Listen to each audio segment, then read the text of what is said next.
Welcome to Wicked Week here at Darkcast Network. I'm Ray of Rogue Darkness Podcast, here for today's episode of Darkcast Network's Wicked Week. Spooky season continues. As you know, it's Darkcast Network's favorite season. Today is spooky true crime stories, but don't be scared. We will be right here with you to see you through. In the fall of 2001, approximately 40,000 students attended Penn State at the main campus in State College, Pennsylvania. On Halloween, thousands of them donned costumes and went to celebrate with friends at bars, clubs, and off-campus apartments. Hyun Jong Cindy Song was one of these students. The 21-year-old integrative arts major was set to graduate the following spring and usually didn't party during the week. But even though it was a Wednesday, it was also Halloween, so Cindy donned a bunny outfit and went clubbing with friends. By all accounts, she had a great night. But in the early hours of November 1st, 2001, something happened to Cindy Song, and she was never seen alive again. I'm Kona Gallagher, host of And Then They Were Gone, and today I'm going to tell you the story of Hyun Jong Cindy Song. October 31st, 2001 was the first semester of Cindy's senior year at Penn State. That night, Cindy dressed in a bunny costume and joined her friends Stacy Paik and Lisa Kim at a college club called Players Nightclub. Cindy and her friends stayed until around 2 a.m., at which point they went back to a friend's apartment and played video games. At 4 a.m., Stacy drove Cindy home. She dropped her off, but didn't stay to make sure Cindy made it inside. Remember, this is 2001, before the age of social media and constant connection. Cindy was a full-time student with 2 jobs, and she lived in an off-campus apartment. Not only that, but her parents were in South Korea, so presumably they didn't talk daily. So no one immediately thought anything was wrong when a few days passed without anybody hearing from her. But that Saturday, when Cindy didn't show up for a shift at a local Korean restaurant, people started to realize that something was wrong. That day, friends called police and reported Cindy missing. Unfortunately, as we often see in the case of missing adults, Ferguson Township Police didn't seem to initially take the report very seriously. Because it was the weekend when she was reported missing, the report went to patrol and didn't even land on a detective's desk until that Monday. When I first started researching this case and saw that Stacy didn't wait to see if Cindy made it safely inside, my immediate thought was, all right, well, somebody snatched her. But when her friends and police actually went through her apartment, they found evidence that Cindy did, in fact, make it inside. Cindy had been wearing false eyelashes as part of her costume, and when police searched her apartment on Monday, November 5th, they found those on her bathroom sink. They also found the backpack that she normally carried with her, and most alarmingly, they found her cell phone, which was powered off. Now, what they didn't find was Cindy's purse, her wallet, her keys, or the bunny costume, other than the eyelashes. They also saw no signs of a struggle or any other foul play. Now, based on this, it appears as though Cindy left her apartment willingly, but didn't necessarily plan to be gone for long. She took her keys in her purse, locking the door from the outside, but she left her phone behind. She also didn't bother to change out of her bunny costume. That led investigators to believe that she left shortly after being dropped off. Our relationships with cell phones were different in 2001, so it wasn't glued to your hand like it is now. If it's 4 a.m, it makes sense that Cindy would leave it behind because who's she going to be calling at that point? Cindy's mother came over from Korea to search for her daughter. Cindy had gone through a rough breakup about a month prior to her disappearance, and her family speculated that Cindy could have died by suicide or just decided to leave because of this. Her friends disagreed, though. They said that yes, Cindy had been upset about the breakup, but it was a month ago and she had been dealing with it. Cindy was even in therapy and had been taking medication because of this. And beyond that, her friends were sure she was not the type of person to just up and leave. Plus, a search of her apartment revealed that she had bought a new computer that was due to be delivered in a few days, and most importantly, she had a ticket for a Britney Spears concert the next week. And again, 2001, so this is a huge deal.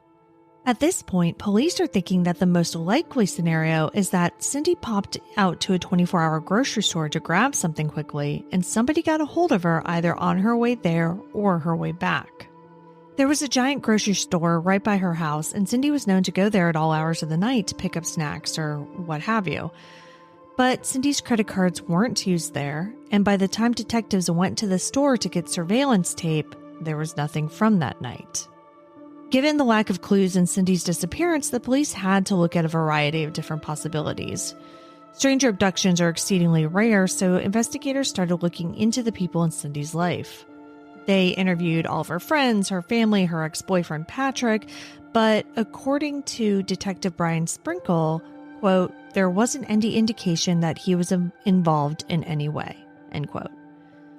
There were reported sightings of Cindy as far away as Philadelphia, but none of them turned out to be her. Soon, police seemingly came to the conclusion that it wasn't anybody in her life who was responsible for her disappearance, and that it was, in fact, a stranger abduction. And unfortunately, they began to believe that she was kidnapped and murdered. So efforts began to focus on body retrieval. In the days and weeks after her disappearance, the dumpsters around her neighborhood were searched, as were the local woods. Aerial searches were also performed to no avail. Meanwhile, tensions are high back in State College. Cindy's family immediately took action upon arriving stateside, and one of the first things they did was clean out Cindy's apartment, which destroyed any potential physical evidence that may have been left behind. The Song family also joined up with Penn State student groups, including the Black Caucus and the Korean Undergraduate Students Association, and other community members to form the Coalition for the Search for Cindy Song. On January 31st, 2002, the group held a press conference in which they were highly critical of both Penn State and the Ferguson Township Police Department. According to an article in the Daily Collegian, the Song family spokesperson, Jim Hahn, said at the press conference, quote, words cannot begin to express the agony the Song family has felt since the disappearance of their daughter. This has been compounded by the poor investigation, end quote. Cindy's mother, Bonsoon, was so upset with the way Ferguson Township was handling the investigation that she delivered a petition to the governor's office in Harrisburg with 15,000 signatures demanding that state police take over the investigation full time. In a move that seems a little retaliatory, Detective Brian Sprinkle and Ferguson Township Police stopped communicating with the Song family. He claims that this decision was made, quote, for Cindy's sake in the case and not the family, adding, quote, we pretty much cut them off, end quote. And just to give you a little more context on the contentious relationship between the Song family and the police tasked with finding Cindy, Detective Sprinkle said of the family, quote, it's a cultural thing. I mean, they were upset and frustrated. They didn't understand how things worked here in the U.S., end quote. The next year, Cindy's story was featured in Unsolved Mysteries. Many tips were called in, but unfortunately, none of them led to Cindy. But then in 2003, her story took a much darker path. In June of that year, 5 bodies were found on the Wilkes-Barre property of a man named Hugo Selensky. Another man named Paul Weekly, who was alleged to be Selensky's accomplice, told police that Selensky had bragged about killing over 20 people, and one of them was Cindy Song. Investigators from Ferguson Township went up to interview Weekly, who claimed that Selensky, a convicted bank robber, and a friend, pharmacist Michael Jason Kurkowski Jr., had been in State College the night Cindy disappeared. Weekly said that Selensky and Kurkowski saw Cindy walking alone in her bunny costume, mistook her for a prostitute, and kidnapped her. According to Weekly, the pair drove her 200 miles back to Selensky's property in Wilkes-Barre and held her captive for several days while assaulting her before finally murdering her. Weekly even said that they kept Cindy's bunny ears as a souvenir. Nearly 2 years after Cindy's disappearance, investigators felt that they were finally getting somewhere. While everyone was hopeful that this lead would give a resolution to Cindy's story, it just wasn't meant to be. 4 of the 5 bodies were identified, but the one unidentified body was ruled out to be Cindy. Later, as authorities investigated Weekly further, they found evidence on his computer that he had done searches on Cindy Song's case. Without a body or any other evidence linking Selensky to Cindy's disappearance, police eventually discounted Weekly's story. though these bodies were found in 2003, Hugo Selensky wasn't convicted of murdering Michael Kurkowski and his girlfriend Tammy Fassett until 2015, though Selensky was convicted of lesser charges related to the bodies of 2 local drug dealers that were also found on his property. But here's where things get extra spooky. Selensky's original lawyer and a private investigator were charged with witness intimidation and bribery. During this, a reporter for the Morning Call dug up the grand jury findings from this case and found this on page 1. Quote, authorities have linked the discovery of approximately a dozen deceased/destroyed human bodies at a Luzerne County residence to Selensky. Then, on page 5, it says, Luzerne County authorities believe that Selensky was directly involved in the murder of approximately 12 human beings found burned and buried in a pit in his backyard. End quote. This was in 2015, and to this day, these other bodies have never been identified. Cindy Song remains missing. If you'd like to hear more stories of unsolved missing persons, be sure to subscribe to And Then They Were Gone. Hi, my name is Jasmine Castillo, and I'm the host of Hands Off My podcast, ethically covering true crime stories of people of color and the queer community. Today I will talk about the story of the pregnant woman murder case in Japan. On March 18, 1988, at the end of this Showa era, a brutal homicide that shocked Japan occurred in the Nakagawa district of Nagoya. It was called the Nagoya Pregnant Woman Ripper Murder Case. This is a bizarre murder case that occurred in an apartment in Tomitacho, Nakagawa-ku, Nagoya, Aichi Prefecture, Japan. And in this apartment lived a 27-year-old Mitsuko, her 31-year-old husband Yasuo Moriya. The young couple also had a 2-year-old son. They were married for 4 years at this time and were eagerly awaiting their soon-to-be-born baby when tragedy strikes. Mitsuko quit her job at the time that she acknowledged that she was pregnant. Mitsuko joined a product direct sales company that she could work remotely while she was pregnant at home. Mitsuko would sell household goods and other goods by contacting nearby housewives, etc., and earn a little money in return. She was to give birth on March 5th, which was 5 days before the incident, but she never went into labor, even after her due date. Yasuo was concerned about his wife's physical condition and often called her while he was at work just to check if her condition had changed. And because of her working remotely, Mitsuko made friends with many housewives nearby, and oftentimes after her husband leaves for work, they often visited and dropped by. On the morning of March 18th, Mitsuko went to the hospital for a birth check. Yasuo made a call at around 13:10 on the day of the incident, and she told her husband that Mako Tamura had just visited and left. Yasuo mentioned that Mitsuko sounded very emotional, and the checkup results was very good. They chatted for a few words and quickly hung up the phone.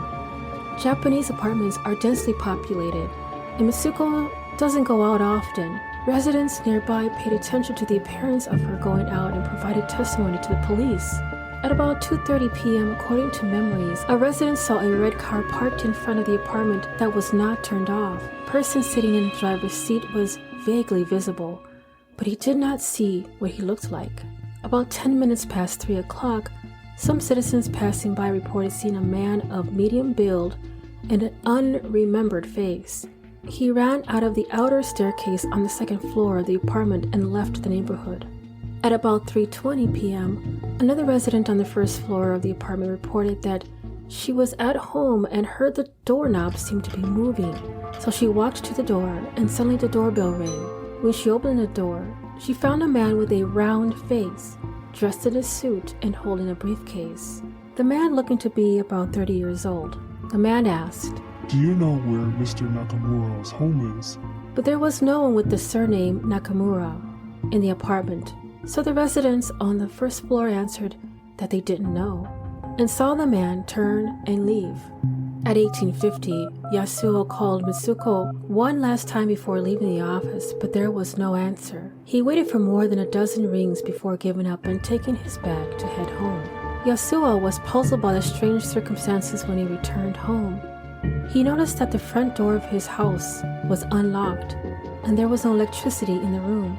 Despite being suspicious, he changed into a robe for comfort. Suddenly, he heard a faint cry coming from the back of the room. He found his wife lying in a pool of her own blood, with a wire wrapped around her neck. Beside her was their infant, still attached to his mother by the umbilical cord. Yasuo was in a state of panic. As he realized the phone at home was missing, he quickly knocked on his neighbor's door and asked for help. His neighbor, seeing the dire attention, the police car and ambulance arrived quickly, and Mitsuko and infant were transported to Nagoya Kusakai Hospital. However, Mitsuko was confirmed dead shortly after. Luckily, thanks to a blood transfusion from the grandfather and the diligent operation at the hospital, the infant daughter survives and was later discharged on April 2nd, about 2 weeks after the incident. The Aichi Prefectural Police set up a special investigation headquarters and had sent more than 40,000 investigators to desperately search for the culprit. However, in 1988, when there was a lack of surveillance, the police received more than 500 clues.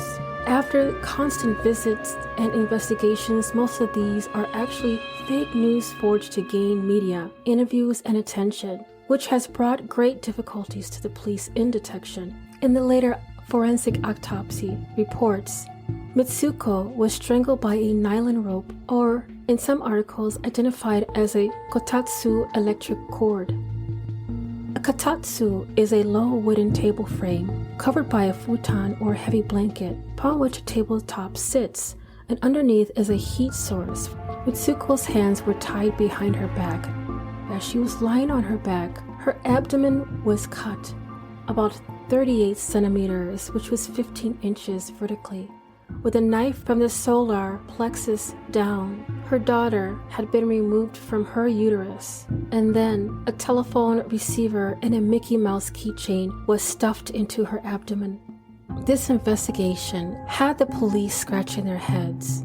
When the culprit killed Mitsuko, why didn't they kill the unborn child? If the child was crying, you would think it would cause more attention. Also, why was the phone receiver and a Mickey Mouse keychain stuffed into her abdomen? This is one of the biggest mysteries of the Nagoya pregnant woman Ripper murder case. The Mickey Mouse keychain was a keychain that had the keys to the victim's husband's private car. And on the day of the incident, he was not using that car, so the car keys were at home. And of course, Yasuo was the first suspected perpetrator. On the motive of committing the crime, the police received two very different feedbacks. On one hand, the residents said that Mitsuko's due date was approaching. Yasuo was in a good mood, and they were getting along very happily. And on the other hand, other residents of the apartment said that they often heard the couple quarreling, that Yasuo was very opposed to the quote-unquote carrying good business carried out by his wife Mitsuko. However, from the results of the judicial autopsy, it was found that the time of the crime was between 3 and 4 o'clock, and it was confirmed that Yasuo was working at the time, and so he was ruled out. And based on the text provided, it is unlikely that the perpetrator of this crime had any medical knowledge. The fact that they cut the victim's stomach vertically and from the bottom to top suggests that they did not have a clear understanding of how cesarean sections are performed. Furthermore, cutting a 15-inch at once would be an extreme measure even in urgent cases, further indicating a lack of medical experience.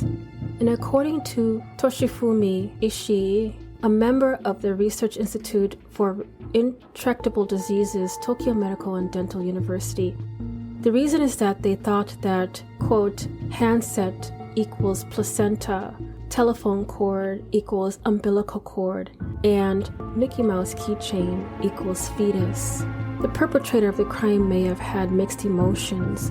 On one hand, they were likely calm in order to be able to hide the phone and car keys in the stomach with precision and efficiency. On the other hand, they may have been afraid that their actions would be discovered, which is why they took measures to buy time by hiding these items. This suggests that the perpetrator was both confident and fearful at the same time. As it was mentioned before by testimony that a suspicious person who came to the first floor of the victim's house on that day of the incident had a round face. At that time of the incident, Akihiro Goto was looked as a culprit. At the time of the incident, Akihiro was 24 years old, and also, according to local news media channel, Akihiro has a round face. Akihiro Goto has had 4 incidents since 2000. He was arrested on suspicion of murdering Le Di Li after his DNA was detected on the skeletal body. He also had an image on his phone of Le Li's body. He was a convenience store colleague of the victim, Mayumi Nagase. Furthermore, there was evidence that suggests that Akihiro Goto may be a, quote, pervert who gets excited about playing with corpses, end quote. From these facts, there is a theory that the truth of Mitsuko's murder case is that it was committed by Akihiro Goto. In 2013, Akihiro Goto was sentenced to life imprisonment for murder and 20 years in prison for manslaughter. He is still in prison for life. And regardless, Akihiro never confessed to the Nagoya pregnant women raping murder case. By midnight on March 2003, the statute of limitations for persecution expired and remains an unsolved case despite a desperate investigation by the police. Therefore, the truth is in the dark. In other words, even if the perpetrator is known now, he cannot be arrested or charged with a crime unless there is a reason such as the criminal having been abroad for a long time.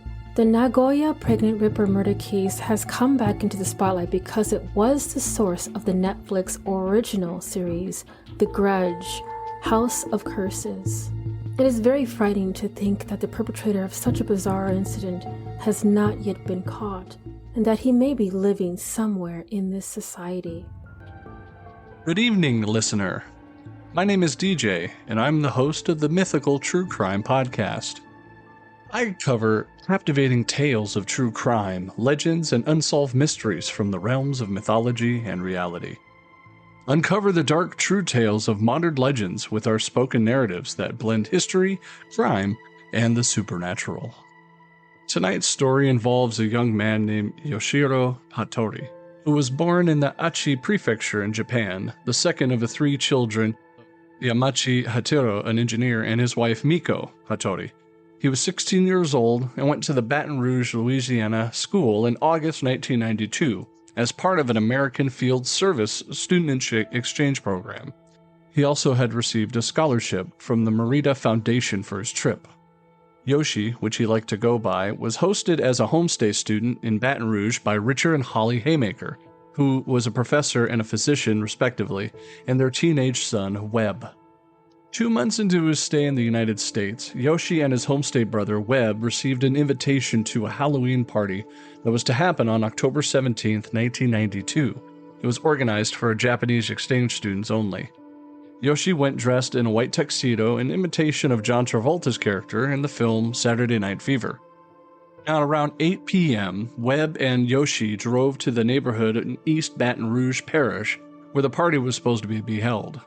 The 2 youths mistook the residence of Rodney Pears, a 30-year-old supermarket butcher, and his wife Bonnie, for their intended destination due to the similarity of the address and the Halloween decorations on the outside of the home. Yoshi and Webb walked up to the front door's house and rang the doorbell. No one came to the front door, but Bonnie had opened the side door letting into the carport and saw that Webb was standing a few yards away. Webb was wearing a neck brace due to an injury and bandages as part of his Halloween costume. He attempted to address Bonnie, but later she testified, saying that she panicked when Yoshi appeared from around the corner and moved briskly towards her. She slammed the door and told her husband Rodney to get his gun. Now outside, Webb inferred that he and Yoshi had come to the wrong house. They were preparing to return to their car when Rodney opened the carport door armed with a .44 Magnum revolver. Yoshi stepped back towards Rodney, saying, "We're here just for the party." Rodney pointed the gun at him and yelled, "Freeze." Webb caught sight of the firearm and shouted warning to Yoshi. But Yoshi had limited English and was not wearing his contact lenses that evening, so it was possible that he didn't understand Rodney's command to freeze, and he did not see the weapon, or he might not even thought that it was just some Halloween prank. Yoshi was holding a camera, which Rodney mistook for a weapon. And when Yoshi continued moving towards Rodney, Rodney fired his gun at him at a distance of about 5 feet, hitting him in the chest and retreating back inside of his house. Webb ran into the home next door for help, returning with the neighbor to find Yoshi badly wounded and lying on his back. Rodney did not come out of the house until the police arrived about 40 minutes later after the shooting. Bonnie shouted to the neighbors to, quote, "go away," when the neighbors called for help. The shot pierced the upper and lower lobes of Yoshi's left lung and exited through the area of the 7th rib. He died in the ambulance minutes later from blood loss. Now, initially, the Baton Rouge Police Department quickly questioned the release of Rodney and declined to charge him with any crime because, quote, in their view, Rodney had been within his rights to shoot the trespasser. Only after the Louisiana Governor Edwin Edwards and the Japanese Consul of New Orleans protested that Rodney be charged with manslaughter. Now, Rodney's defense said that his claim that Yoshi was extremely unusual manner of moving, as any reasonable person would find it, quote, scary. It emphasized that Rodney was just an average Joe, a man just like the jury members' neighbors, a man who liked sugar in his grits. At trial, Rodney testified that the moment just before the shooting, this is his quote, "it was a person coming from behind the car, moving real fast. At that point, I pointed the gun, hollered, 'freeze.' The person kept coming towards me, moving very erratically. At that time, I hollered for him to stop. He didn't. He kept moving forward. I remember him laughing. I was scared to death. This person was not going to stop. He was going to do harm to me." Rodney testified that he shot Yoshi once in the chest when the youth was about 5 feet away. He said, quote, "I felt I had no choice. I'm very sorry for this to have ever happened." A police detective testified that Rodney said to him before, "Boy, I messed up. I made a mistake." District Attorney Doug Monroe concentrated on establishing that it was not reasonable for Rodney, a 6'2" tall man, armed, to be so fearful of a polite, friendly, unarmed 130-pound boy who rang the doorbell, even if he walked in towards him unexpectedly in the carport, and that Rodney is not justified using deadly force. The defense further argued that Rodney was, in large part, reacting reasonably to his wife's panic, Bonnie, who testified for an hour about the incident, during of which he cried several times. Her quote saying, quote, "he," referring to Yoshi, "was coming real fast towards me. I had never had somebody come at me like that before. I was terrified." Rodney did not hesitate or question her because instead he went to retrieve his handgun with a laser sight stored in a suitcase in the bedroom. "There was no thinking involved," she said. I wish I could have thought. I wish I could have just thought," Bonnie continued. While giving a description of Yoshi at the trial, Bonnie said, "I guess he appeared Oriental. He could have been Mexican or whatever. He was taller than me, and his skin was darker colored." The trial lasted 7 days. The jury returned a not guilty verdict after deliberating for approximately 3 hours. Courtroom spectators applauded the verdict when it was announced. Now, later, there was a civil trial that happened. In a civil action, however, the court found Rodney liable to Yoshi's parents for $650,000 in damages, which they used to establish 2 charitable funds in their son's name. One to fund the U.S. high school students wishing to visit Japan, and also one to fund organizations that lobby for gun control. The lawyers of Yoshi's parents argued that while Rodney and his wife acted unreasonably, Bonnie overreacted in the presence of the 2 teens outside the house, and the couple behaved unreasonably by not communicating with each other to convey what exactly the perceived threat was. They had not taken the best path of safety, remaining inside the house and calling the police. They had erred in taking offensive action rather than defensive action.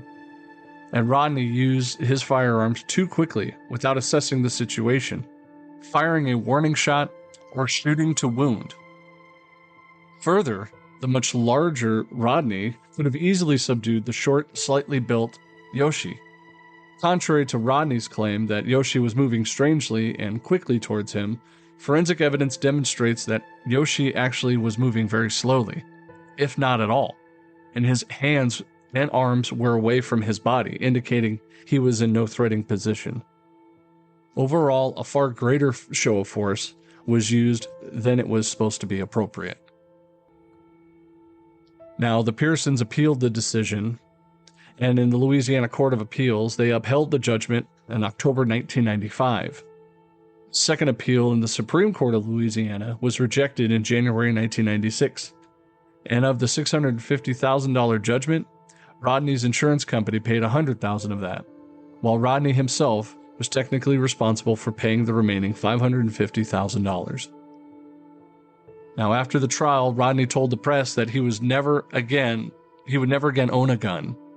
And a 2013 source said that he had lost his home and his supermarket job following the shooting and was now living in a trailer park. The Japanese public were shocked by the killing and by Rodney's acquittal.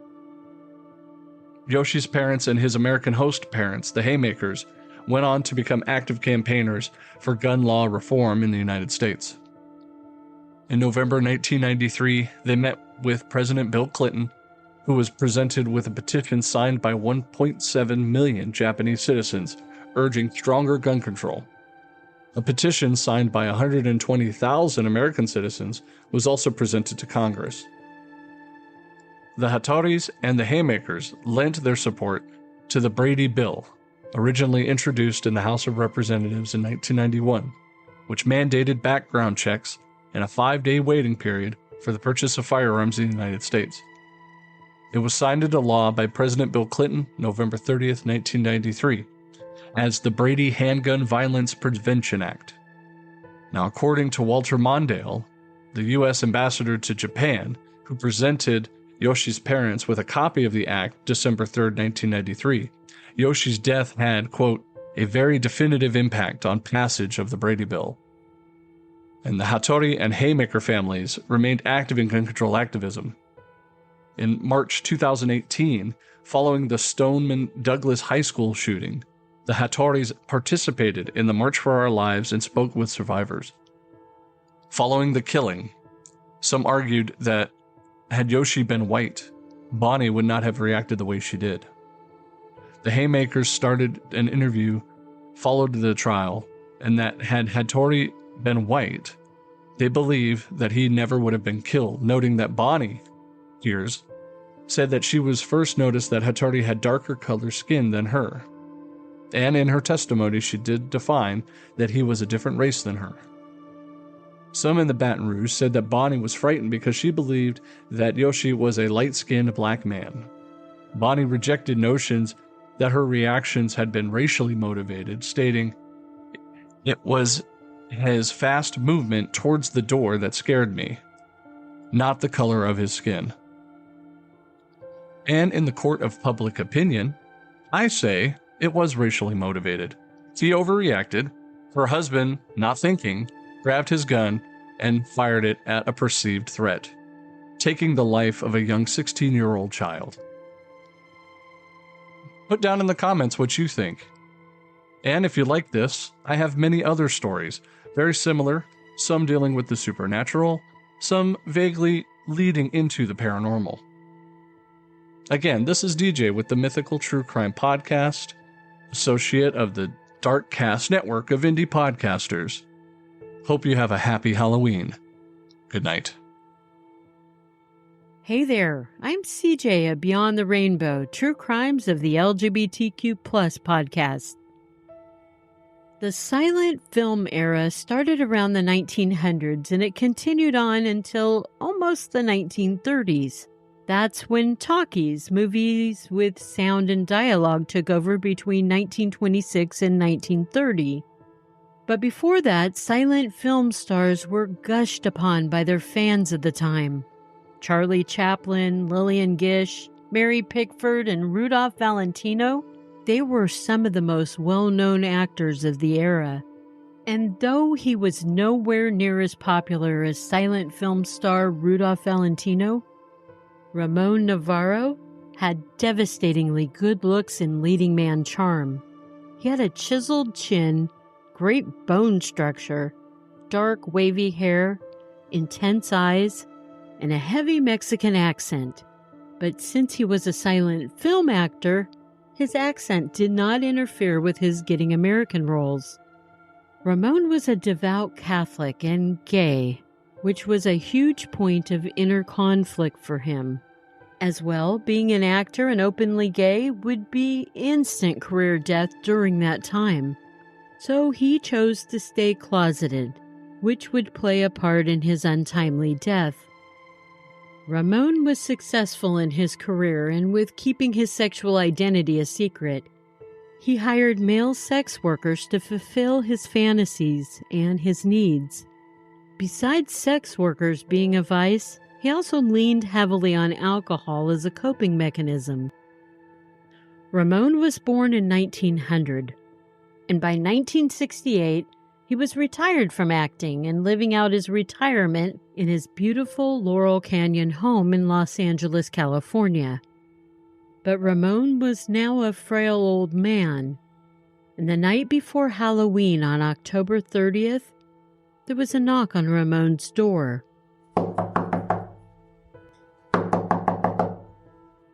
Wearing a red and blue striped robe, Ramon opened the door and he greeted two guests, a 22-year-old burly man and a 17-year-old skinny teenage boy. Ramon had been expecting them. The two young men had acquired Ramon's phone number from a former sex worker Ramon had entertained previously. The two young men were brothers and both had experienced being hustlers before.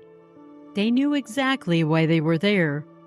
The old man that they were there to see still hired sex workers, but mostly for their companionship. That night, the three men drank, laughed, and played songs on Ramon's piano. Usually, Ramon would get plastered and sex was never performed. He was lonely and thrilled to have the young men there just for the company. At one point during the night, Ramon showed the young men a picture of him in his youthful days, when he was muscular and handsome. He was wearing a toga from when he starred in the original version of the movie Ben-Hur. The youngest of the two brothers said, It doesn't look like you. In order to prove he could still be virile, Ramon invited the young men to his bedroom for sex. And after the deed was done, the Burley brothers demanded $5,000, rumored to be in the house. And in 1968, that was big money. Hell, that's big money to me even today. I can just imagine what it would have been worth back then. Then the little brother joined in, demanding money from Ramon. Ramon told him he didn't keep such a significant amount of money on the premises. But the brothers didn't believe him. Ramon's denials were met with a beating. The brothers then picked up bloodied and exhausted Ramon up off the ground, and they hit him again, causing him to fall back onto the floor. Afraid he would fall unconscious, the brothers dragged Ramon into the bathroom to splash cold water on his face and to slap him awake. Ramon stumbled out of the bathroom and fell to his knees. He started to pray. One of the brothers found a cane and a glove in Ramon's closet. He put the glove on and he began dancing around the room, twirling the cane over to where Ramon was. He took the cane and he smashed it into Ramon's genitals. Then the two young men took turns striking Ramon's private area with the cane. They tied him up with an electrical cord and continued the beating. Finally, they tossed a battered Ramon onto his bed, and this is where Ramon would die from choking on his own blood. The younger brother scratched Ramon's face up, and then they both rummaged through Ramon's house, dumping things on the floor, including pictures of Ramon's youthful days. Their intention was to make their crimes look like a scorned woman had perpetrated it. One last touch by the brothers was to write this on Ramon's bathroom mirror: "Us girls are better than faggots." The brothers were arrested for Ramon's murder. At their trial, Ramon's whole life was on display for everyone to hear, and the brothers' defense team declared Ramon was just an old fag who deserved to die. That same sentiment was echoed by the young men's mother, who also took the stand. In the end, the brothers were sentenced to life in prison, but they were let out after only a few years. Halloween of 1968 saw no justice for the once very loved silent film actor Ramon Navarro. Rest in power, Ramon. Happy Halloween, everyone. And I'm CJ from Beyond the Rainbow True Crimes of the LGBTQ+. Remember, it's not a crime to be gay, unless you're a murderer. Hello, this is Kelsey from Castles and Cryptids. We cover paranormal and true crime cases, and today I will be sharing the case of the Texarkana Moonlight Murders. This is a series of unsolved murders and violent attacks that were committed in the area of Texarkana, which is on the border of Texas and Arkansas, in the spring of 1946 by a serial killer known as the Phantom Killer or the Phantom Slayer. This killer attacked 8 people within the span of 10 weeks, 5 of whom later died, and the case remains unsolved today. Texarkana was a relatively violent place, with robberies and killings being fairly common, and when the crimes were first reported, people paid very little attention to them. The murders began on February 22nd, 1946, when around 11:55 p.m., Jimmy Hollis, age 25, and his girlfriend Mary Jean Larry, age 19, were parked on a secluded road known as Lover's Lane after going to see a movie. The area was about 50 feet off from an unpaved road and about 100 yards from the last row of city homes. A man wearing a white cloth mask resembling a pillowcase with eye holes cut out appeared at Hollis's driver's side door and shone a flashlight into the window of the car. He then pointed a pistol at the couple. Hollis responded that he had the wrong person, believing that this could only be a prank. The hooded man responded, quote, "I don't want to kill you, fellow, so do as I say." The couple were then ordered out of their car using the driver's side door. Hollis was ordered to, quote, "take off his goddamn britches." And then he was struck twice in the head with the pistol and fell to the ground. Girlfriend Larry thought Hollis had been shot because the impact was so loud, but it was actually Hollis's skull fracturing. Larry thought that they were being robbed, and so she showed the man Hollis's empty wallet. She was then also hit, and she too fell to the ground. She was ordered to stand and then to run in a specific direction. While running, she saw an older car abandoned, but it was empty, and the hooded man soon caught up with her. He asked her why she was running, and she responded that he had told her to, and he called her a liar. He knocked her down and sexually assaulted her with the barrel of his gun. After the assault, Larry ran away to a nearby house after failing to flag down a passing vehicle. Once at the house, she was able to wake up the residents, who called the police for her. During this time, Hollis had regained consciousness and had flagged down a car. The driver had left Hollis at the scene and drove to a nearby funeral home to call the police. Police arrived and the hooded man was nowhere to be seen. Hollis's pants were found 100 yards away from his parked car. Larry stayed at the hospital overnight, and Hollis stayed for 12 days due to his skull fractures. They gave conflicting statements to police. Larry said that the man that attacked them was a light-skinned black man with a white bag over his head, and Hollis said that he was a dark-skinned white man and about 30 years old, but was not sure due to the flashlight that had been shined in his eyes.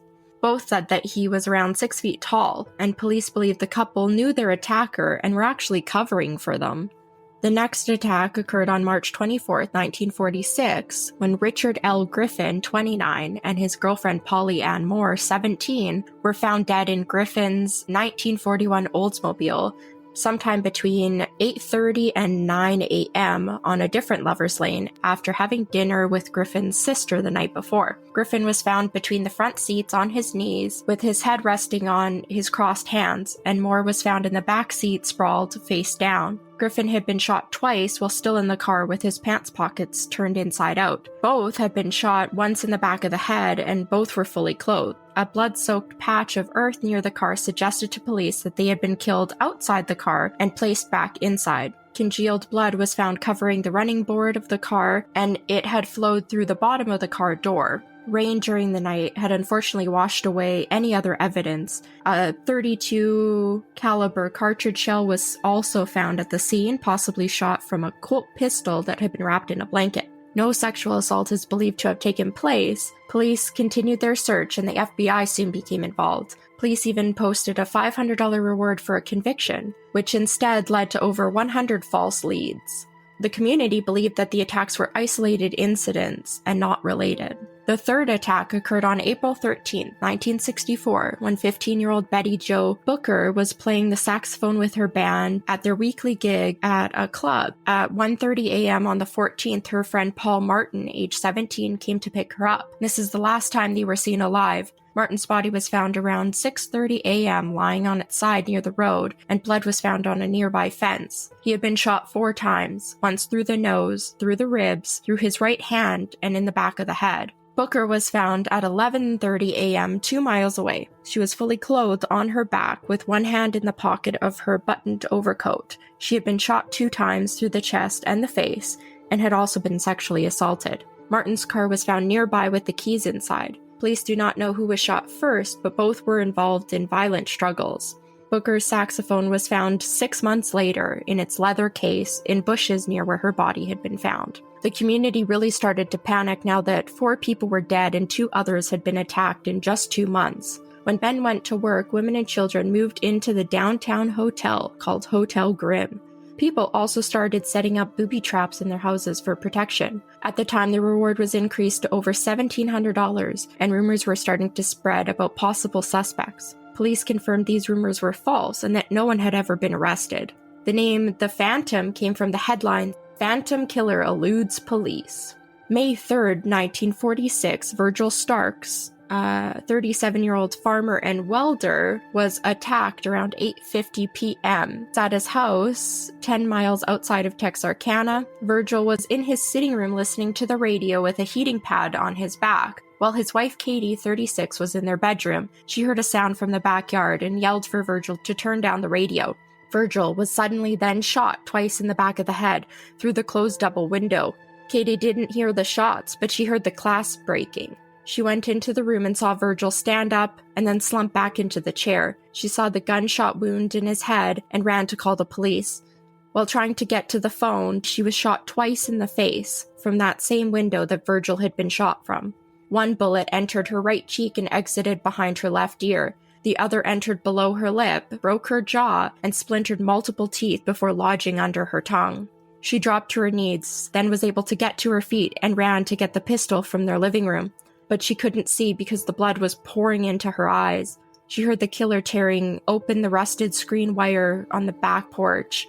She thought she was going to be killed, so she stumbled towards the bedroom near the front of the house to leave a note. Meanwhile, the killer ran to the back of the house and made his way up the steps and into the side screen porch through the back screen door. She heard the killer coming through the kitchen window, so she turned around and ran through the dining room, through the bedroom, down a hallway, through another bedroom, and then finally into the living room and out the front door, leaving behind what was described as a virtual river of blood and teeth throughout the house and across the street. Barefoot and still in her blood-soaked nightgown, she ran across the street to her sister and brother-in-law's house. Because no one was home, she ran an additional 50 yards more to another neighbor's house named Prater. Prater answered her call for help. She gasped, "Virgil's dead," then collapsed. Prater fired a shot into the air to summon another neighbor, who got his car, and the pair were able to drive Katie to the hospital. During the drive, she slipped in and out of consciousness, but she was not going into shock, and later was even able to be questioned in the operating room by the police. Due to the rising fear in the community, 20 to 30 police officers suddenly swarmed the farmhouse to gather evidence and question witnesses. When police arrived at the scene, reports say that the chair Virgil had been in was on fire because of the electric heating pad that had been on. The reports differ on whether his body was still in the chair or if it had slumped to the floor and had avoided getting burned. Investigators declared that after the killer shot Virgil, he waited patiently outside the window to shoot the wife, Katie. Some clues were found at the scene, including the bullet used, a .22 this time instead of a .32, as well as a semi-automatic gun being used. A flashlight found underneath the window, and bloody footprints were found around the house. Believed to be the Phantom again, police set up roadblocks and picked up several men in the area and brought them in for questioning. Bloodhounds were used to track the blood from the scene down to the highway, but the trail was lost. A flashlight that was found at the scene was sent to Washington, D.C. to the FBI. An unofficial theory for the motive among officers was that of a sex maniac, as large amounts of money in the home were not taken, nor was Katie's purse, which was laying on the bed. The title on the front page of the Texarkana Gazette on Sunday, May 5, 1946 read, "Sex Maniac Hunted in Murders." On the night of Virgil's death, the reward fund was up to $7,025, and police urged the public to stop spreading misinformation about the crimes as it may hinder their investigations. Reports from the FBI came back, and the flashlight that was found at the scene contained no fingerprints. Instead, they put a picture of the flashlight and a headline reading, "Have you seen this 2-cell flashlight?" in the newspaper, hoping to get information. Police then asked the public to report anyone who was out of place or had unknown whereabouts on the nights of any of the murders involved, and all rewards were combined to a total sum of $10,000. By 1948, police no longer believed the murder of Virgil and attempted murder of Katie to be connected to the other murders, due to the older age of the couple, and the couple being killed at their house instead of at a car on Lover's Lane, as well as the different gun used. In 1946, rumors spread that the killer had been caught and was actually in prison, but police and newspapers report that this was false.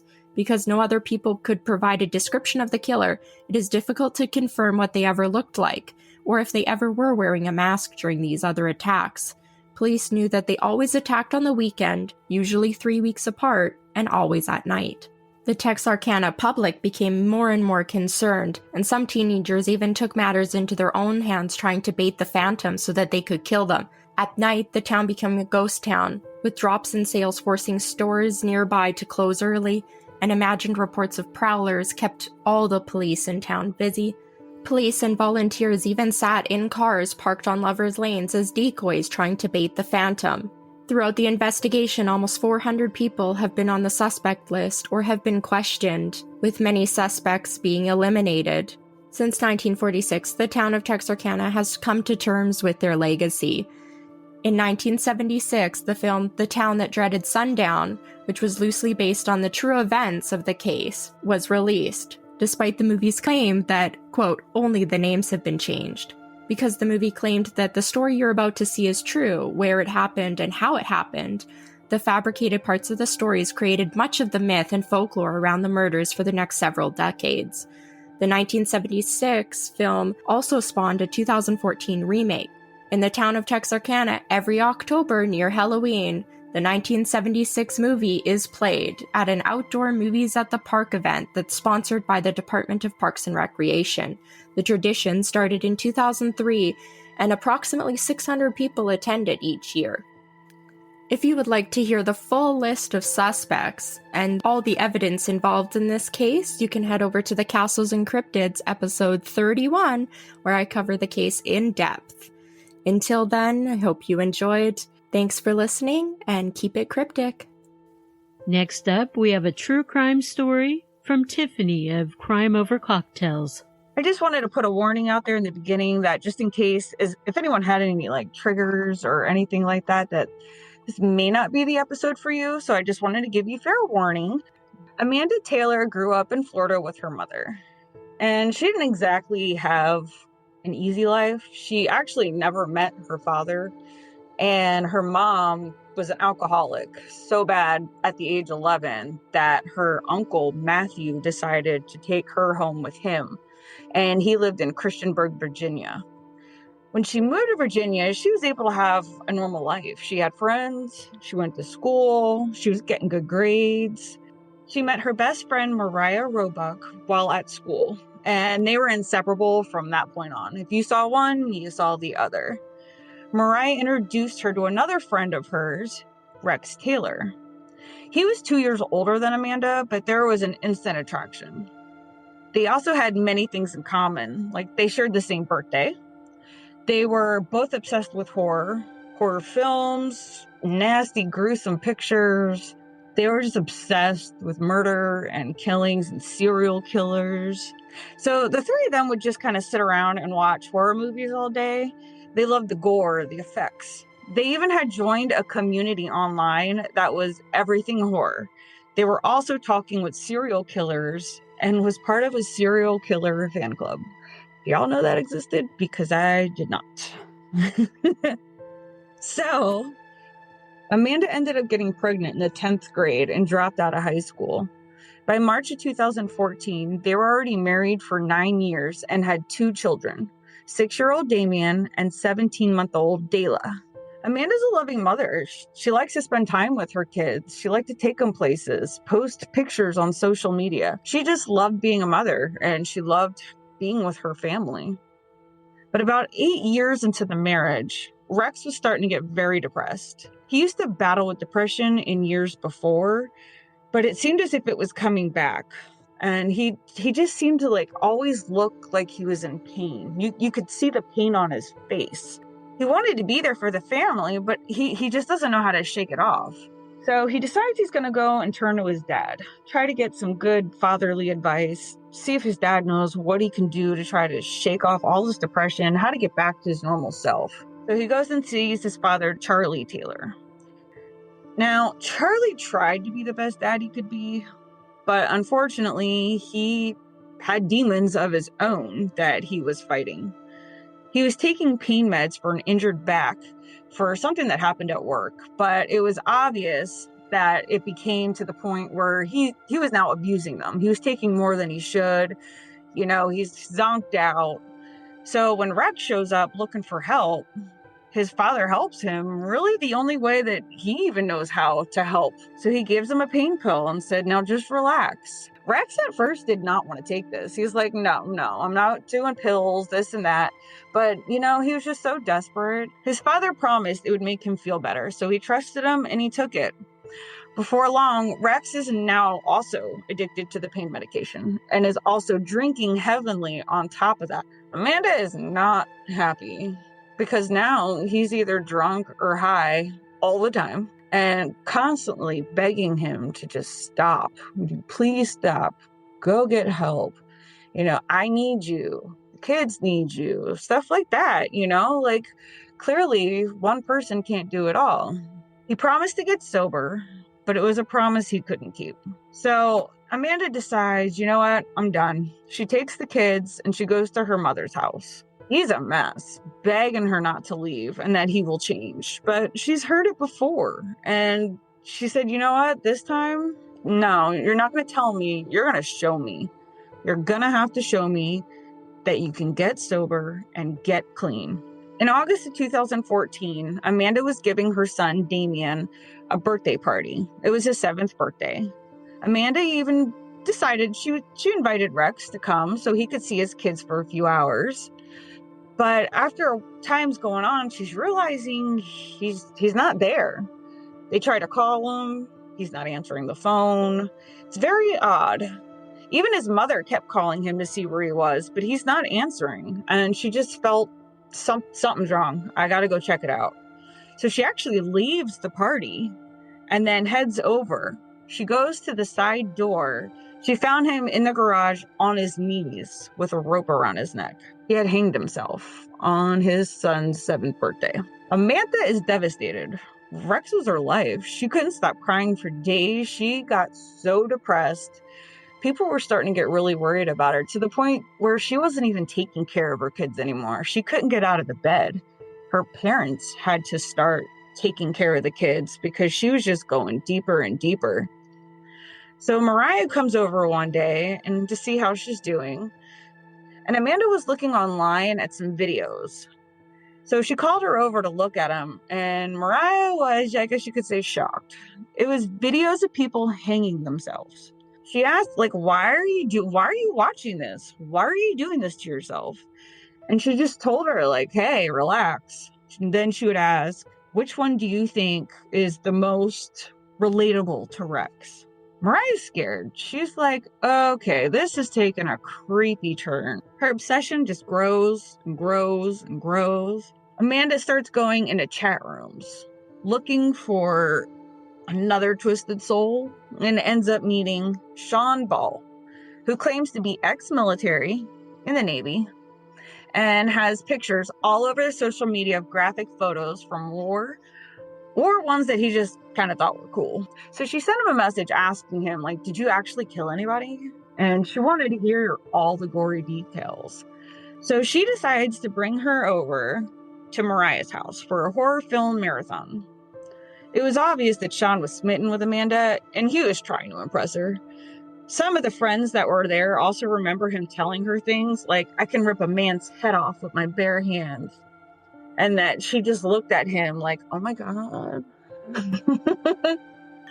Your dream, man. So coming up on March 27, 2015, it was Rex and Amanda's birthday.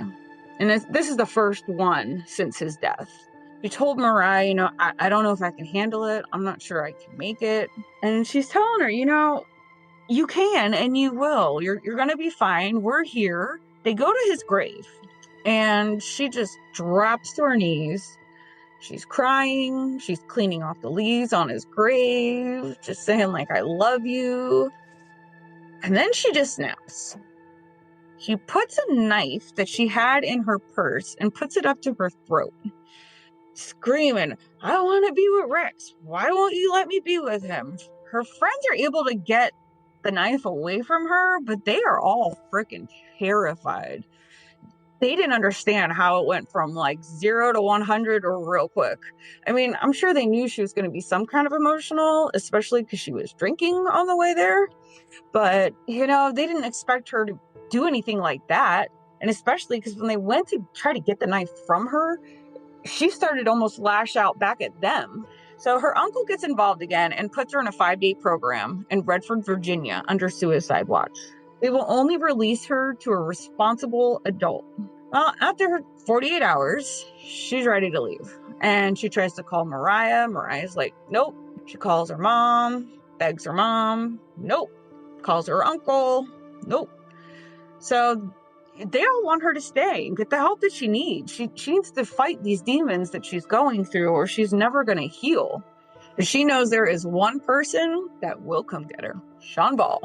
As soon as she takes off with Sean, she gets on her social media account and says, when this monster entered my brain, I will never know, but it's here to stay. They go to a hotel to try to figure out what's the next step. Amanda says, I want Charlie dead. He's the one who gave him the pills. If it wasn't for him, Rex would still be alive. Without any hesitation, Sean gets up and he said, I got this. Got the keys to his Jeep and took off. When he came back, he had a gun and more than the necessary amount of ammo. To her, like, this is her knight in shining armor. She got all excited. Let's go get him. So on April 5th, 2015, Amanda and Sean head over to Charlie's house. Charlie, of course, lets him in, and he's a bit of a mess. He's crying and tells them that he's been thinking about, hanging himself too, and that he doesn't want to be without him. I wanted to be a good daddy. Amanda slowly takes the knife, and as soon as it turned 3:27 p.m., she attacked him with the knife, stabbing him more than 30 times, and stole money out of his wallet, which only ended up being a few $100s. But turns out they were not alone in the house. Charles takes care of his disabled father. He is bedridden in the bedroom in the back of the house. When the cops arrive, they speak to the father, and he tells them that he recognized one of the people and that it was Amanda with an unknown male. When they try to trace Amanda's phone, they notice that she had removed the SIM card. That way that they can't track her location and she's untraceable. So then they head over to her socials to see what they can find out about her. And at first glance, it looks like she's a loving mom. There's a picture of her with the kids. And just as they're sitting there looking, a picture pops up with her and the biggest smile on her face while holding up a knife with blood running down it and Charles' dead body behind her in the picture. Captions read, "I truly love my kids, but this is for Rex." They end up in Gatlinburg, Tennessee at another hotel. Amanda wants to know how many rounds of ammo they have. And Sean's like, yeah, enough. And she's like, all right, I want to kill every man over the age of 60. She's out for blood now, and she did not have a care in the world. While they're there, police now know who she is, and they start to look at Sean's socials, and they are horrified by what they find. They find pictures of people getting raped, murder, decapitations. They even thought that this may end up worse than expected. They're not going to stop. They're going to become serial killers. Sean's starting to have second thoughts. You know, he was just doing this to win her over and impress her, but now she's trying to go all out. And even though he said he was down for all the bloodshed, I think he was really ready to call it quits after Charles. He kept telling her that they just need to lay low, but Amanda's mind was made up. She wasn't having it. I think Amanda could also feel that he was starting to back out. So she decides, let's go for a drive. And as they're driving, she's like, you know what? You're going to prove it to me. You're going to prove to me that you are in this with me, that we're in this together. So she eyes a jogger and says, I'm going to go get her and bring her back to the car. When I get here, you fucking shoot her in the face and we drive off. So she actually gets out of the car, runs after the jogger. Jogger starts heading back to the car. Sean backs out. So he won't even roll down the window. So the lady's like looking at him, and you have Amanda who's like probably glaring at him at this point. And the lady just like, okay, and walks away. Kind of random, but thank God Sean, he backed out. But that had to be such an odd encounter. So now Amanda is pissed. She drives a little bit further and then pulls over. She walks around the Jeep, pulls Sean out onto the ground and said, I used you for your car and guns, and I hope you die. And then she shoots him twice, gets in his Jeep and fucking leaves him there. She is now alone and on the run. But while trying to get back home, she realized that she's lost. She has no clue where she's going. So instead of asking a stranger or going to a store, something, you're gonna love this, she calls the police. And she warns them that the answering officer better not even think about coming to look for her. You know, don't you dare come looking for me. So the officer decides to talk to her as if he's actually concerned for her. You know, what, honey, let me bring you back home. Are you okay? What can I do for you? And it works. She told him, I'm lost and I need your help getting back to Virginia. So he works with her to try to figure out where she is, and then realizes she had made it all the way to North Carolina. So he's able to track down where she's at in North Carolina, and he sends officers to her location, and they take her into custody. They were able to retrace her steps and then found Sean's body, and he's actually still alive. He was shot in the jaw, which came out through the neck and into his shoulder. Back at the police station, after Amanda is in the interrogation room, I might want to redo that. Back at the police station, Amanda's in the interrogation room, and she makes a chilling statement. She tells them that, yeah, I killed him at 3:27 on purpose, since it was their birthday and it was symbolic to her. She said ever since she's been watching all those horror films and looking at the pictures, she said that you could tell that people who took lives held power. And she wanted to have that power over Charlie's life. She recalled stabbing him and told them that she thinks she got him in the face and that Sean is the one who had the crowbar. Sean went to the hospital, was treated for his injuries, and then, of course, off to jail he went. He got 41 years, and Amanda received life without parole. Hi, this is Kelly. And this is Jenna. And you're listening to ODFM. This episode is One Disguise for Murder. Mm-hmm. So with ODFM, we are true crime and comedy podcast. Yes, if true crime and comedy had a baby, that would be ODFM. That had a podcast, a baby with a podcast. A baby you podcast. Would get our podcast. So. And with every episode, the D changes. So that is why this is One Disguise. Okay. Yeah. Hit it. Are you ready? I think so. All right, I am taking you to Sun Valley, California, which is just northwest of North Hollywood. It's Halloween night, 1957. Ooh, we're historical in this one. We're going historic, baby. Ah. All right, so we're at the home of Peter and Betty Fabiano. Ooh. And they live with Betty's 2 teenage children from her previous marriage. Okay. It's late. It's after 10 p.m. The family has gone to bed. Trick-or-treaters have stopped coming around, right? Oh, God. It's after trick-or-treating hours, right? When there's teenagers, there's always still bad going. Devilry, though. There's Jason the comes fun around. Never stops, right? No. So the family is headed to bed. The doorbell rings at 11 p.m. And 35-year-old Peter gets up out of bed and he's like, it's a little late for this, right? He grabs the candy bowl and answers the door to find a rather tall trick-or-treater. You know, like you said, the teens are the ones that come out later, right? Yeah, They're like, why? What's the big deal? Yeah, it's just 11. So it's a taller trick-or-treater with it was described as a grotesque face, like they did grotesque makeup, right? Yeah, really good. And had what was called a domino mask, which I had to look up because I didn't know. That's just the little half mask that Robin from Batman and Robin wears, or Zorro. I was like, that's domino? That was the first I heard of that one. I had to Google that. Yeah. So domino mask and wearing what they referred to in that time as men's clothing, blue jeans, a khaki jacket, and red gloves. I was like, jeans, a khaki jacket. Okay. I think I have that outfit. But no I'm shirt. pretty sure. No, So, maybe it was just zipped up. I don't know. No, I feel like it's coming into the 70s. He's like, yes, I'm ahead of my gold time. Chain holding, hanging down. Right. He answers the door and he kind of grumpily is like, it's a little late for this, isn't this? And a deep voice replies, no. And then a loud bang. Oh, God damn it. Turns out the paper bag that they were holding for collecting treats was really concealing a gun. He wanted all the treats. All the treats. Yeah. Wow. Right? That's rude. So Betty runs to the door to find Peter in a heap on the floor, bleeding out from a gunshot wound to his chest. Damn. Shooter has already fled. Betty's 15-year-old daughter, Judy Solomon, calls the police. Okay. Peter is rushed to Sun Valley Hospital and is pronounced dead. The press gets a hold of the story, and they dub it the trick-or-treat murder. Of course. Dun, dun, dun, right? It's very obvious. Right. This is 1957. So a local newspaper wrote this dramatic caption, "A murder as fantastic as the spirits of Halloween." That makes it sound great. Yeah, right. That's awesome. What? No. But that guy just didn't want the treats. He wanted something else. Yeah, right.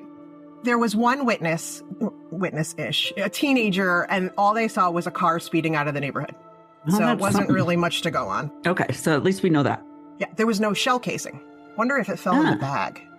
Oh. Right? That would be smart. Yeah. Because it doesn't sound like there was enough time to pick it up or find it or anything. Right, but and that would be a genius way to do that so that It said nothing was taken from the house, although they did not specify candy. Oh, The bowl could have still been taken. He might have still taken the bowl and ran off. Right. I mean, I get it. This is why you can't just pass out the crappy candy or toothpaste. People get True. pissed. People get toothpaste? I've seen that. Floss. Right. That's so mean. I thought pencils and pennies were mean, but toothpaste. Yeah, toothpaste, right? Rude. Betty and her kids were left alone. So, and nothing was taken. So police were like, all right, this looks more like a mob hit, a gang thing. So Betty and Peter met in the 1940s. Betty was already divorced and a single mother at the time. Peter was a successful hairstylist because with a last name like Fabiano. I mean, yes. You could have your own hair product line. They got married while living in New York. And for the first few years, that's where they lived. And then they'd only moved to California about a year before the shooting happened, right? Okay. Peter owned and operated his own salon in Hollywood, and he did very well. He was very popular. Oh, so you get all the stars. Yeah. So, but there was nothing to show that he had any gang ties or mob ties. So it was like, that's a dead end. He just messed someone's hair up really badly. Really, really bad, right? Someone who was connected, right? Betty was sedated for several days after the murder because that's how they handled hysterical women. Hysterical women. She was upset because her husband just got murdered. So we'll just knock you out, honey. Yep. Right? We'll just knock you out. Exactly. So when Betty was finally conscious enough to be questioned, oh my God, she told police that she thought she heard two voices that night. One that was masculine and one that sounded like a man impersonating a woman. Oh, but nobody saw another person, right? But nobody saw another person, and she wasn't at the door. So they asked her if Peter had any enemies, and she gave them the name Joan Rabble. I Or thought you were Robble. going to say Joan Crawford. No, not Joan. Oh, yeah, you mess up her hair. It's like, and oh, someone's- you are dead. Someone's getting taken out, right? No, Joan Rabble, who was born in Pennsylvania. She was a writer and a photographer, and she had been married, but after she was divorced, she came into Peter Fabiano's hair salon looking for work. Betty and Joan became fast friends, and when Betty and Peter started having marital problems, Betty moved out and stayed with Joan. Okay. And they got closer, like a lot closer. Oh.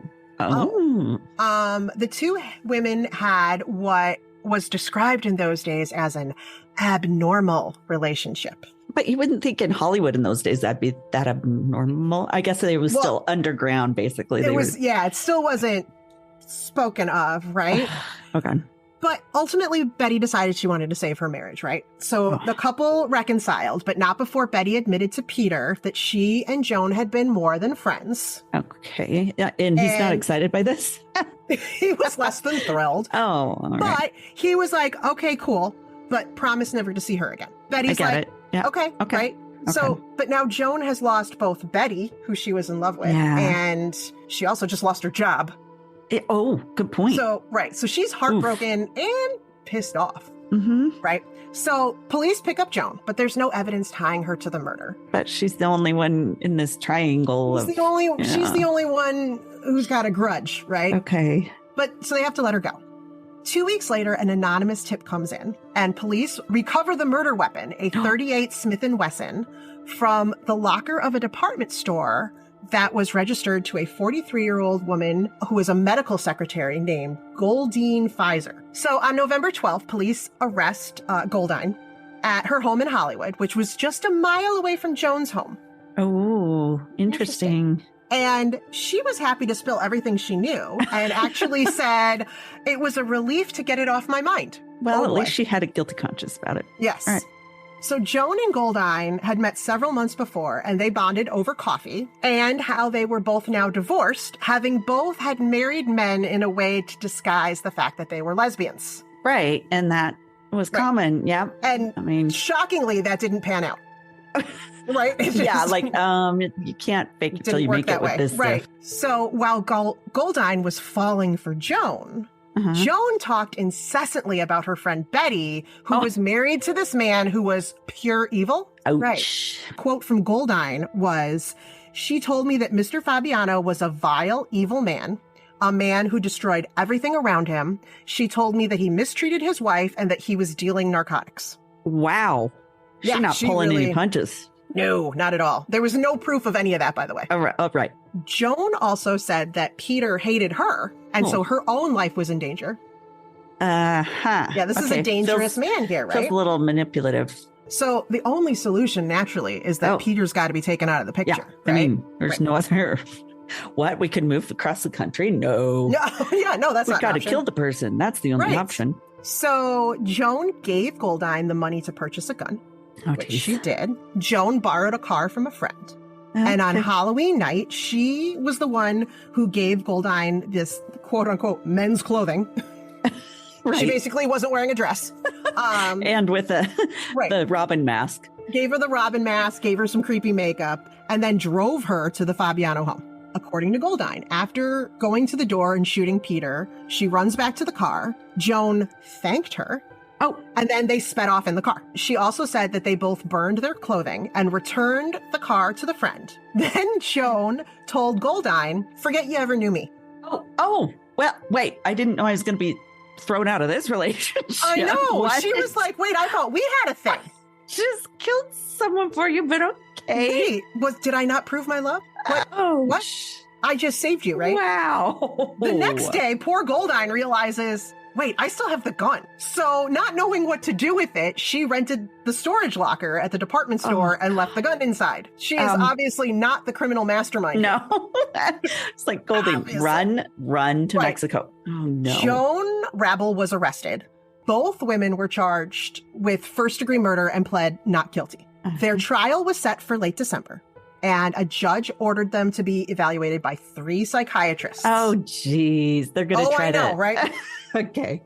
It was determined that because of their homosexuality, they were unfit to stand trial. Okay, well, Okay. That's ridiculous. It absolutely. Right. It was not that long ago. It's really sad. No. So during one of her evaluations, Goldine said, I had no motive personally. Whatever motive I had was to please Joan. I was always easily influenced, and I've always been impressionable and always trusting. Yeah. Although that's pretty self-aware for someone who's really gullible. Yeah. I know I'm how super gullible I am. But I can't get over the gullibility. Like, it just keeps hitting me. Oh, no. One psychiatrist wrote in his report on Goldine, the only thought she had was to save her friend Joan Rabble from an evil person. Uh-huh. She was saving him. She was doing something for her love. Yes. Yeah. Whatever. So at their hearing, Goldine pled insanity. She was very remorseful at the hearing. She cried and she recounted the events of the night of the murder. Okay, good. Joan, on the other hand, sat there either stone-faced or with a smirk. Oh, yeah, not doing herself any favors, right? Oh, Joni. She even smiled as she was being led out of the courtroom. Wow. Okay, well, that plays into the insanity.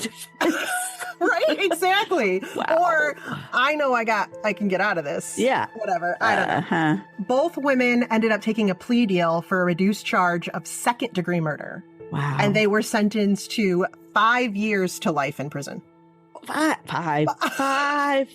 to life. That's a big discrepancy right there. There's a big, right? Are they not expected to live very long? This isn't like the 1800s where I don't die know. at Maybe 40. Because no. It's actually unclear how much time they served, but both were released on parole. They just don't know. They're like, I think they got out, but I'm not sure. I read 3 separate articles, and they know they got out, but no one could say definitively how long they were in prison. Bill, did you open the prison door again? Yeah, man. Right? Goldine Pizer stayed in the Los Angeles area. In 1971, she became an officer of the Miracle Mile chapter of the Professional Women's Club. Hey. She turned things around. Yeah. She died in 1998 at the age of 83. Joan Rabble essentially disappeared after being released. There is zero information on this woman once she was put in prison and then at some point got out, and then that's it. She went and joined the mob. She's like in Jersey somewhere. Right. She's got her manipulation skills. Betty Fabiano sold the salon and remarried in 1966. She passed away in 1999 in Palm Desert, California at the age of 81. There has been speculation that she was in on the plot to murder Peter, but there's no evidence. But it's interesting that she didn't go to the door, but she thought she knew how many people were there. True. It's a little fuzzy. Interesting. Right. Yeah. But then she never got back with Joan. No, she never. Joan went undercover. True. I don't know. Joan disappeared into the mob. Joan Who disappeared. knows? We don't know what happened. So, anyways, that is the story of the scandalous lesbian love triangle turned Halloween murder of 1957. Dun, wow. dun, dun. That was good. Would you like to hear my sources? I would like to hear your sources. So, thevintagewomanmagazine.com. Oh, vintage woman. Don't we all wish to be a vintage woman? Right? It sounded glamorous. truecrimeedition.com and vice.com. Join us for more stories. Yeah. Find us at odfmpodcast.com. Thanks, Darkcast Network. Happy Halloween, everyone. Happy Halloween. Thank you for joining us for Darkcast Network's Wicked Week. Join us tomorrow to see what's brewing in the Witch's Cauldron. Spooky stories of witches. Once again, I'm Ray from Rogue Darkness Podcast, and this has been a Darkcast Network production, the best of dark indie podcasts.